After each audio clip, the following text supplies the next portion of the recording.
Esordio positivo dell'obbligo di Green Pass nelle aziende artigiane della provincia di Padova, dove l'impatto è stato limitato. Nell'insieme delle nostre aziende associate c'è stata una mancanza e quindi un'assenza dal 5 al 10%, prevalentemente perché non volevano fare tamponi o perché le farmacie erano troppo impegnate, quindi non trovavano posti, qualcuno perché ha aderito allo sciopero. Per le imprese restano i timori, date le dimensioni e la scarsità estrema di manodopera specializzata.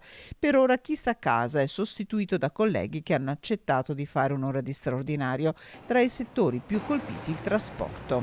Principalmente non i bus operator, ma i trasporti merci che hanno subito forse il maggiore danno, perché questi avevano come alle dipendenze personale dell'est europeo che per la loro cultura, e mi fermo qua, non vogliono vaccinarsi. Sui tamponi a carico delle aziende il mondo artigiano è diviso. Tra i dipendenti non vaccinati si sta diffondendo la pratica della settimana corta. Alcuni dipendenti, questi pochi, ripeto, questi pochi o questi che ci sono, dicono: io mi faccio 2 tamponi alla settimana, il venerdì sto a casa, per cui risparmio un tampone che sono 15 euro e mi faccio venerdì a casa. Sì, non è che noi nelle nostre piccole aziende possiamo fare questo ragionamento un tanto al chilo.